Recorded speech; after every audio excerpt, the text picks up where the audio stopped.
Welcome back to Christy TV. Senator Orji Uzor Kalu made a very shocking hidden revelation. David from the IBB's book, which exposed the 1963 coup, which everyone think it is Igbo coup. This particular coup, tagged Igbo coup, has caused a lot of chaos, especially against the Igbos in the Nigerian of today. According to this man in this interview with Channel Television, he made it known to people that Igbos has been treated unjustly in the country.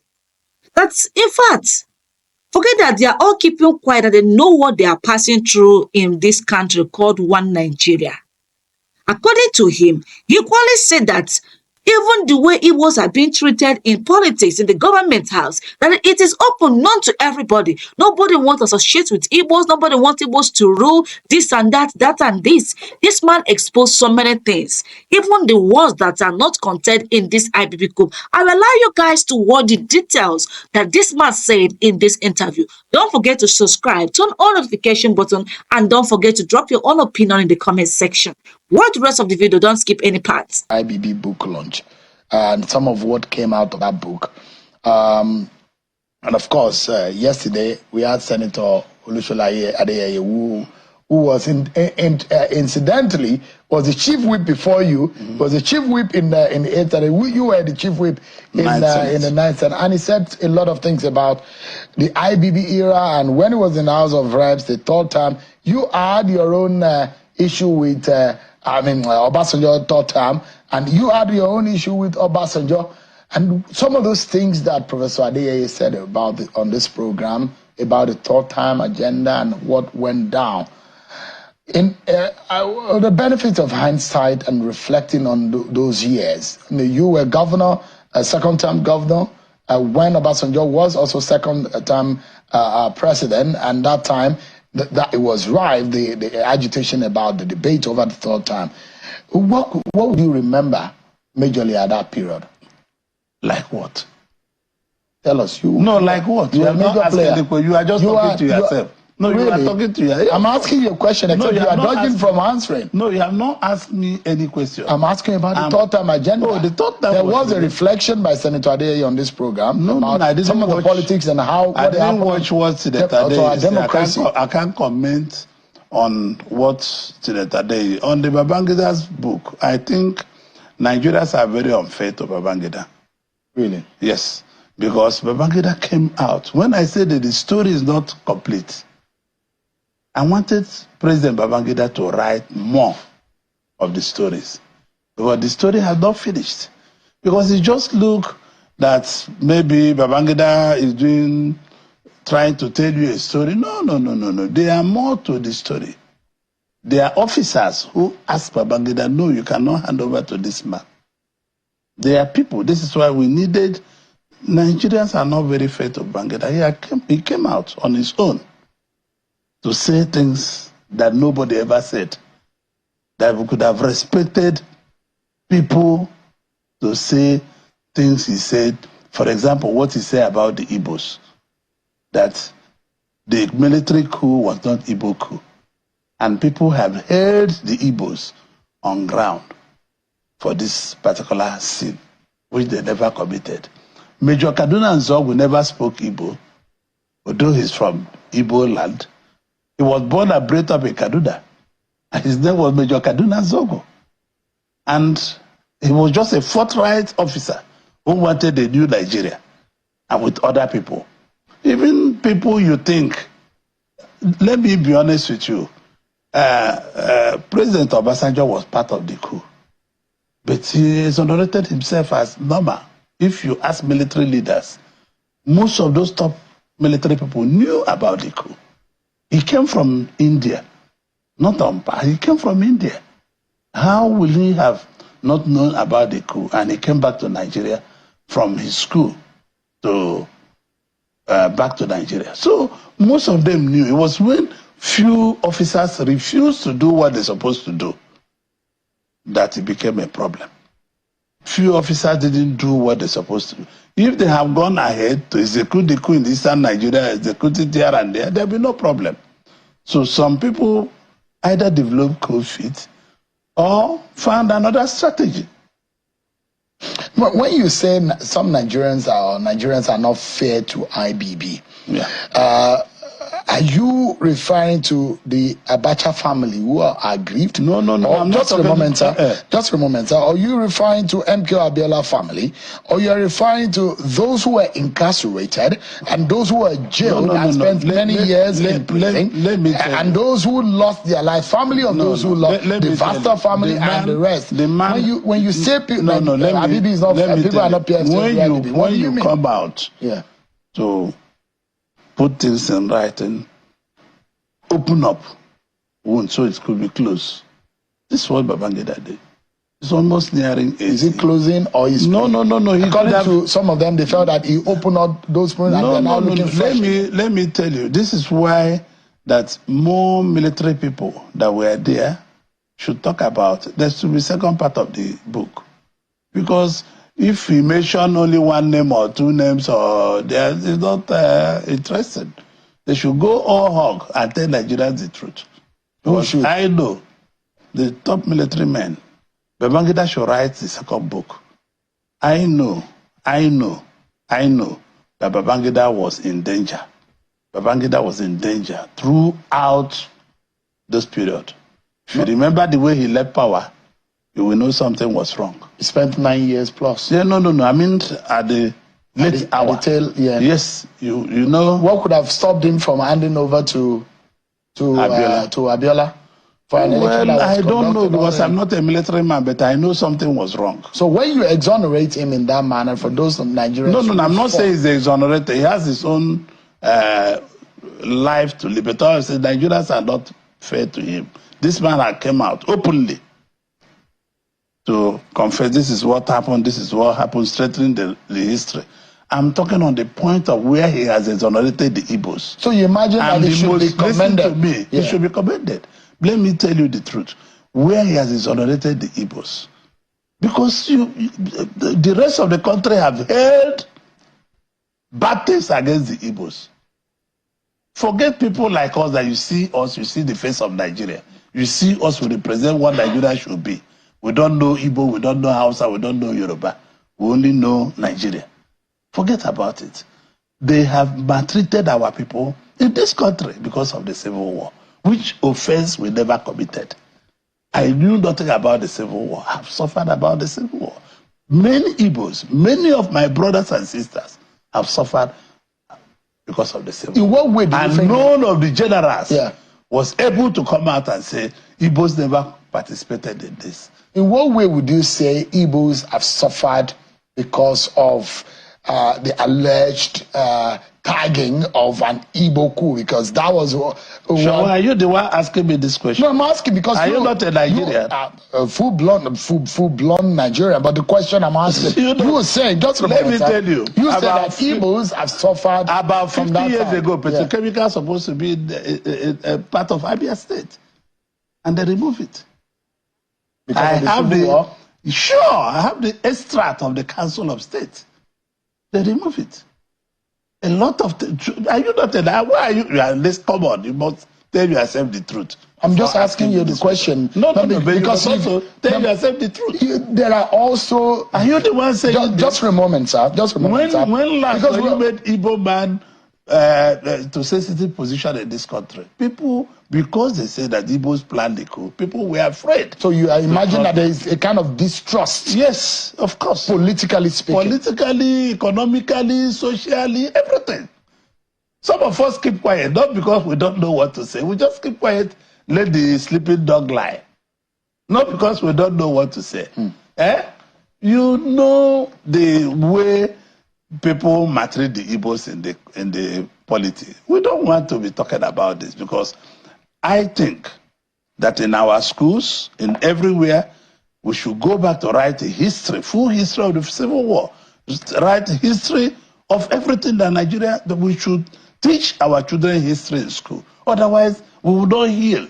This country needs to be healed, and this country needs to be one. Unless we are one, faced by competition, the country will still be limbering. It's about 55 years or so when the Civil War ended. 1970. It started in 67.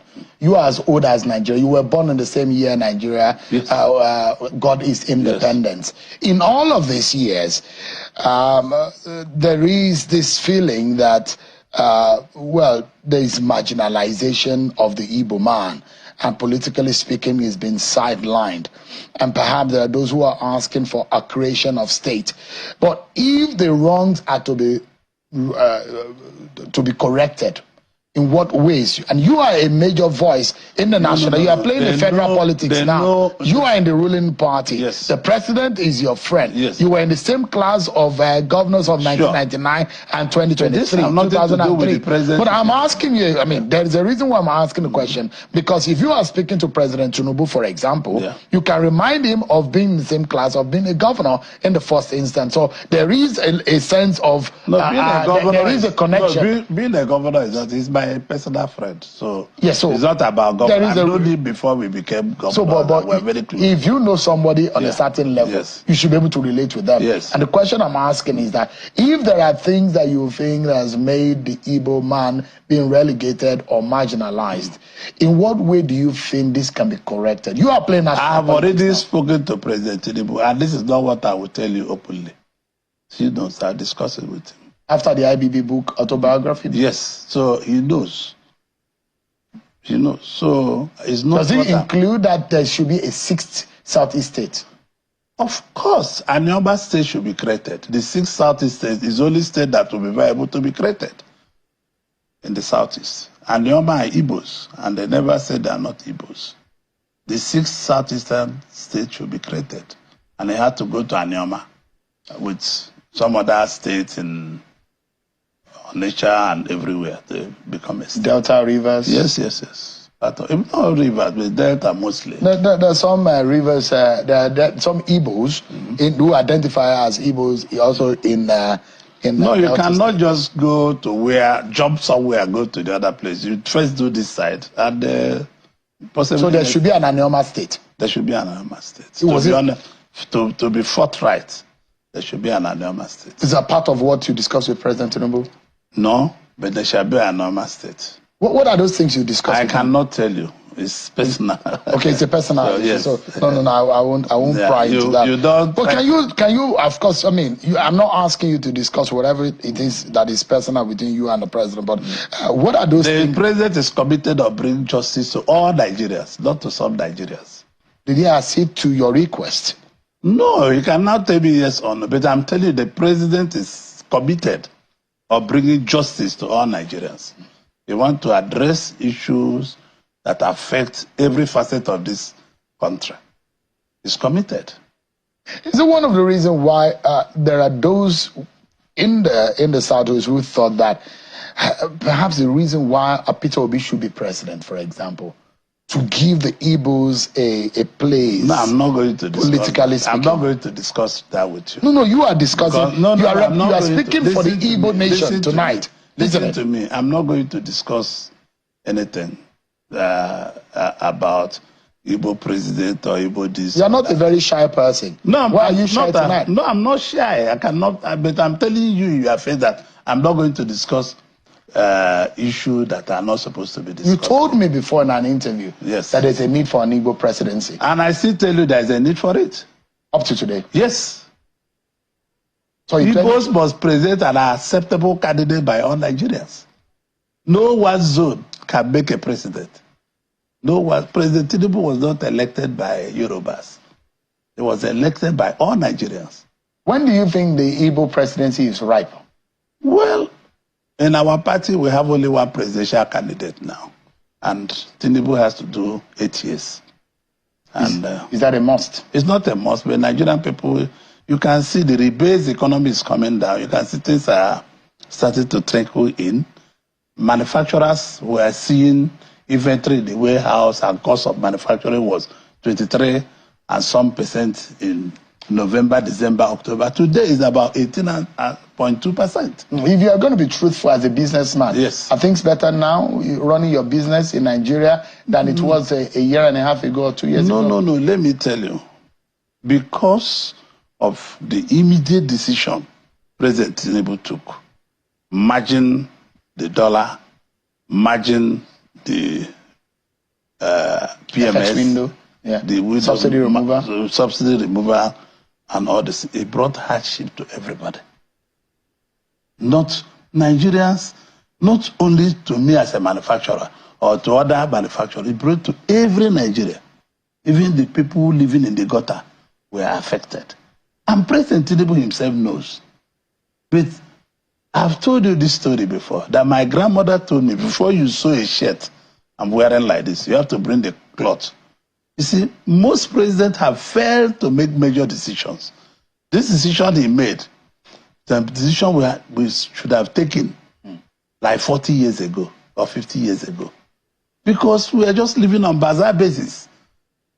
We should, as people, start being competitive.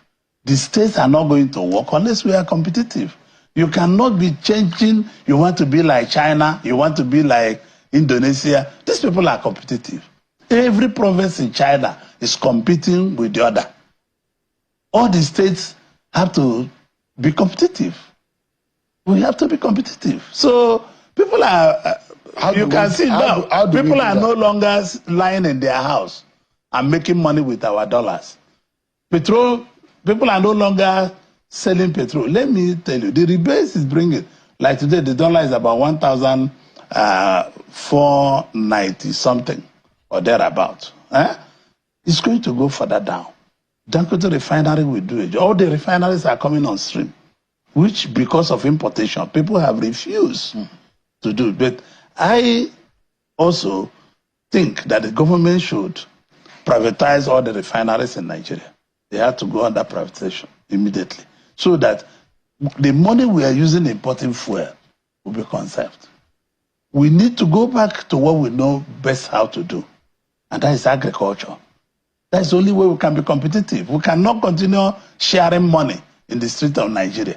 That will bring inflation, and you can see the inflation has also gone down from 36% to 24.2%. Because of the rebates, it's not like it's gone down. No, it's the rebates as. Let me tell you, even in the market, even in the market today, the tomatoes that used to buy a basket maybe for 8,000 or something is going down gradually.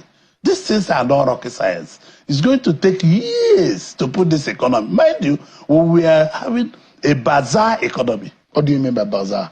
A rent economy. A rent economy. Yeah, a economy that will hang it where a few people are profiteering. Yes, is that what you mean? Somebody stay in his bedroom and be selling dollars.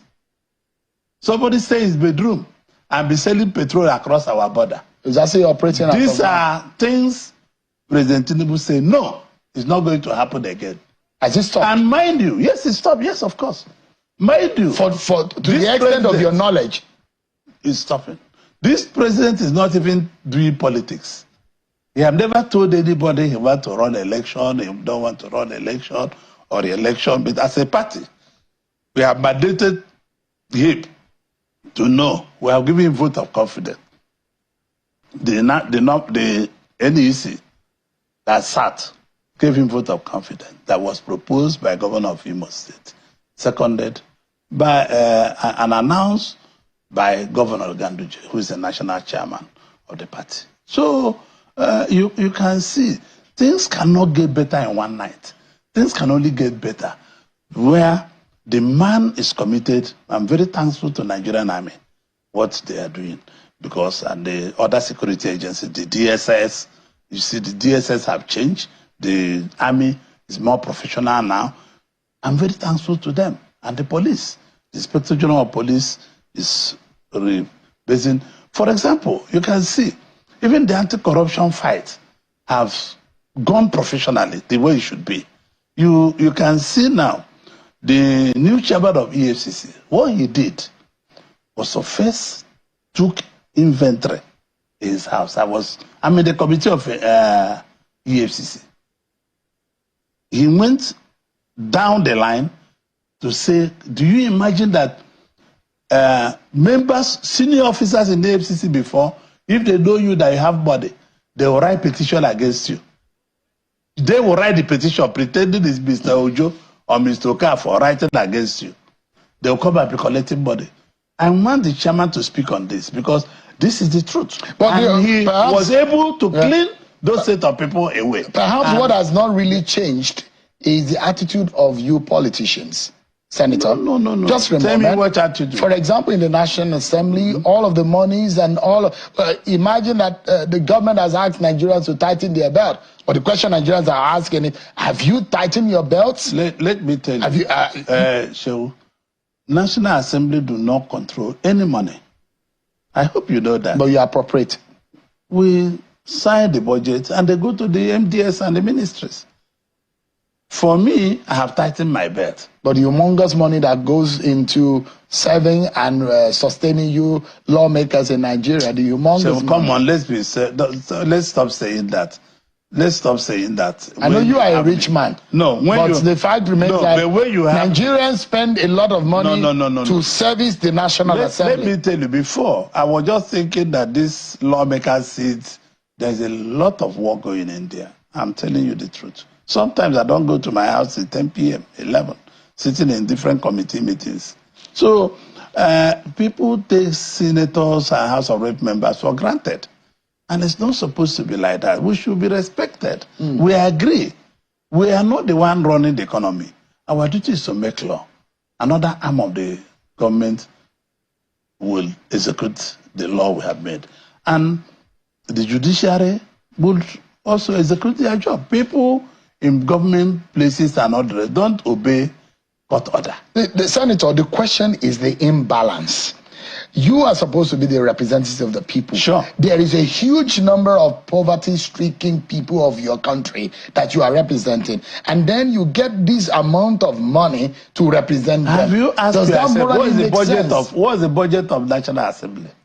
You can tell us, you're a member of No, I'm asking you. You know, he's usually very opaque, but what does it look like now? No. I don't even know what it is because you and your colleagues are said to be lawmakers that are receiving the highest kind of salaries or wages in the world. You're one of some of the. I am not going to talk about salary again with you because salary is done by Revenue Allocation Commission. But does it take away the fact that for those who are represented, is it morally right for if you get that kind of money for the poor people that you are representing? Make this show to be attractive to Nigerian people. You have brought me here not to bring me down and talking about. I'm not bringing you down, Senator. No, personally, you are representing. I employ a lot of people, and that's why I'm not saying Orji Uzor Kalu. I'm saying you and your colleagues. And my colleagues you are representing poor Nigerians. Most of my colleagues are doing very good job. Well, some of you said they were going to cut your salary. You agreed to cut your salary. No, we agree. What happened? Did he ever go back to the people?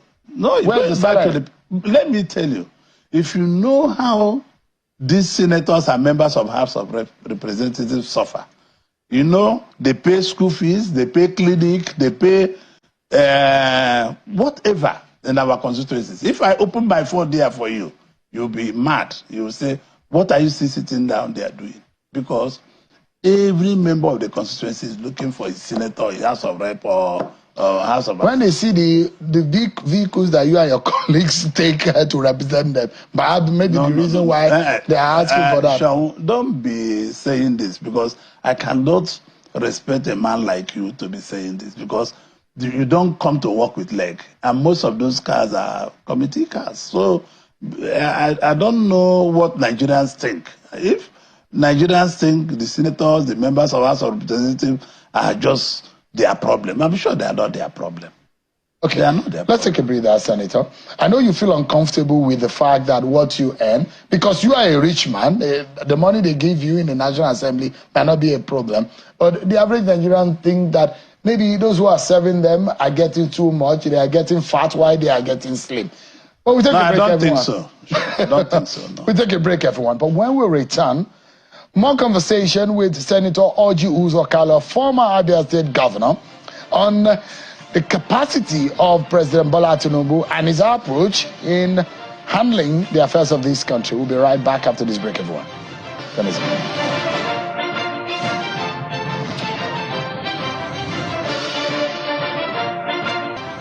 you for staying with us. Senator Orji Uzor Kalu is our guest tonight on the program, and is being a two-term governor of Abia State, the former chief whip of the Senate, also sitting to represent the people of Abia North, isn't it? Am I not a businessman? No, you're a politician. That's why I didn't invite you to talk about business. So let's get back to it. But there is an issue, though, and I've heard and listened to a few people in the Southeast about the NAFDAC clampdown on some illegal production of drugs, illegal drugs sale in the South. And there are those who say that is impacting because a lot of the pharmaceutical companies and outlets have closed shop because of those issues, because the markets were closed. Are you worried about that scenario, and how do you hope that that can be resolved? No, for me, NAFDAC should take account on companies dealing with fake drug. If they see anyone dealing with fake drug, the place should be shut down, but not closing down all markets of Southeast. It will be very unfair to do that. I don't support anybody selling fake drug.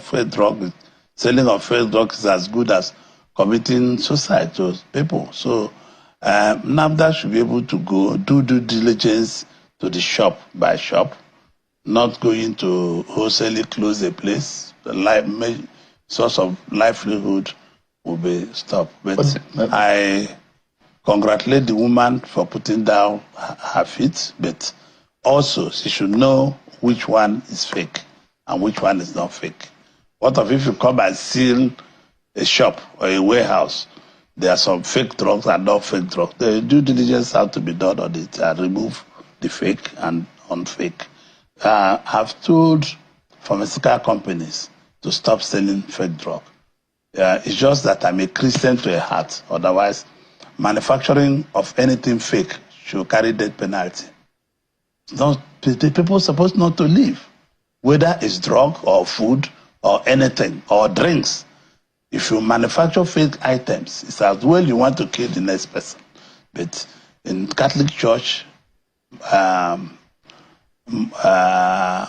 murder that is conviction by hanging or something is not allowed. So all through I was governor, I committed them to life imprisonment. So I believe that people doing this should not live, and they should stop doing it. It's annoying that Nigerians want to make money because they are producing fake. It's hurting people in the Southeast because I've had series of calls saying they're finding it difficult to get medications.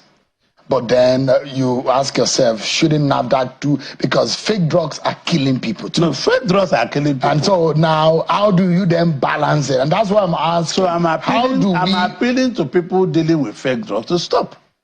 And NAFDAC should do due diligence. You cannot go to a market in South and just shut down everybody. No. There are still people with conscience. I know some stores where I buy medication for my free medical services to our people, Orji Uzor Kalu Foundation. We have a particular young man. I don't know his name again. Maybe Holy Child or something. That is what I call him. They go to buy from area because he sells everything excellent. For the past 20 years, we have purchased drug from him. I've never had any problem of fake drug. So people like that, you cannot shut down their shops. They are honest. There are some honest Pentecostal people. Unfortunately, when dishonest and honest people are now mixed together, yeah. But I also must give some credence to the chairman of executive DG of NAFDAC. But Dora have done it before. May her soul rest in peace. She did it. Mr. Kunyere. She did it. She shut down everybody. Onitsha knew it. She shut down Onitsha, Abane, everywhere. Yeah. She shut down everywhere. So doing it, but what she did, she shut down and took weeks. They take inventory on what you have. The fake ones, they remove it. The nice ones, they leave you with it. Let me ask you quickly. With what is going on, there are talks now of coalition, of alliances, of merger talks, and in the different political parties, all gearing towards 2027. You can see a few aggrieved members of your party, the Erufais of this world, the Amechis of this world. They are on the sideline. They are outside on the fringes Did they tell of the you party. they are aggrieved? It's in obvious. Have you not? No, did they tell you? Have you seen their commentaries? No, they have you seen what Amechi said about what is going on in the country? Have you seen what Erufai said about the President Tinubu? How he's unhappy with President Bola Amechi have Tinubu? never come out to tell you that he's aggrieved or... Is Amechi happy? Has he told you that he's happy, sir? No, but he's my friend. He never told me he's unhappy. I don't know where you are getting this information. Oh, maybe you are not. He's not telling you the truth. No, okay, I've said it it's a public. He said it about what is happening in the country. You don't think that such people have now been sent to Siberia of your party? Nobody sends anybody. President Tinubu have just directed to the party to start reconciliation. We will start reconciliation as soon as possible, so that people like me will go around, and other political bigwigs of the party will go around the country, speak to people we are one big family. In every family there's always quarrel, and we will settle it. And I think President Tinubu himself is making every effort to make sure. So he's making every effort to make sure that everybody comes on board. We saw the political tsunami that took out the PDP from existence, from prominence in 2015. And a similar thing is happening when there are disgruntled members of the ruling party and there are strong members of the opposition party coming together, strategizing. Are you worried that a repeat of what happened in 2015 we might be seeing in 2027? No, well, I'm not totally worried, because we will make up. We will make up with them. We are politicians. We will talk to them. We are making every effort. I remember my interviews prior to 2015 also. These were the things that your colleagues in the PDP at the time were saying. How it was a big family, how they would resolve it. We're a big family, we will resolve it in the family. All of the handwriting, all of the signals that affected the PDP, that caused the PDP to be beaten squarely. There are big people in the party. We will advise the president. They will be pacified. The people will speak to them. They will speak to the president. Anywhere they are not happy, they don't need to go to the television to say about it. They have access to the president. They have access to Governor Ganduje. They have access to the vice president.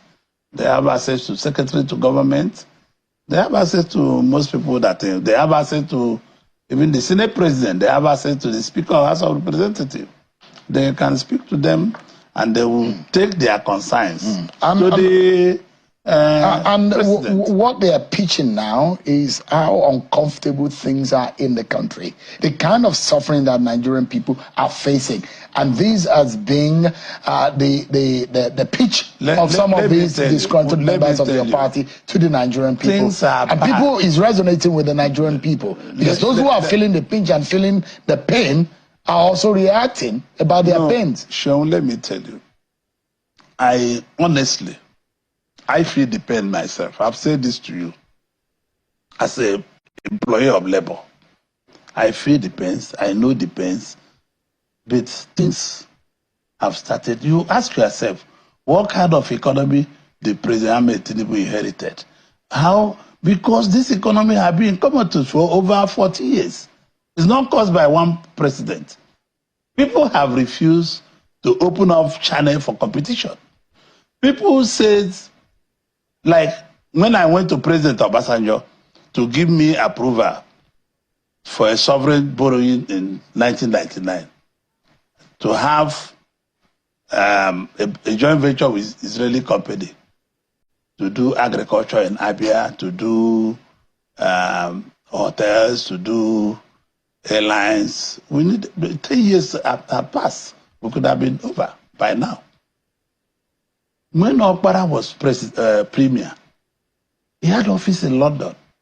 So when you compare what happens here today, when Awolowo was premier, they have offices in London. The Obasanjo that you made reference to, there are those who say, well, Obasanjo, compared to what we are saying, they will say that they have Nigerians experienced better days under Obasanjo. No, because the worldwide economy was good. You you have not seen the impact of COVID. The impact of COVID is disturbing in Canada, in America, in London. It's just that they have a stabilized economy.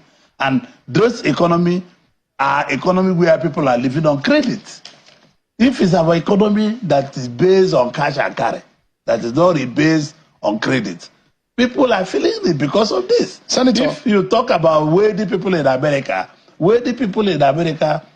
live, if they want to buy television, they buy it on credit. Senator, let's conclude the conversation this way and just have 30 seconds to do that. So my question will be, a lot of the policies and what has happened in the country in the last few months under President Bola Tinubu, there are those who think that he's made your party largely unpopular. In the Southeast where you come from, you know how unpopular your party could be with some of your Southeast citizens. Going forward, how do your party deal with this kind of unpopularity that is going on and is swelling though? Well, people continue pouring into the party every day, and politicians, and politicians are people. Votes are not done in social media. Votes are guided and done by politicians. So I know that people are paid for. I've told you this before. The president is doing everything possible. Have you seen the president talking about politics before? For the last 18 months, he's talking about the economy. If you go to him now, he's sitting talking about how these things can be fixed. He's doing everything. There's a worldwide recession because of impact of COVID. It's not only in Nigeria. I have businesses in West Africa that they are collapsing. All the countries. In South Africa, the economy is bad, very bad. An established economy that have credit is very bad. Anywhere you go, it's the same. All right. So I believe that President Tinubu will work hard for this to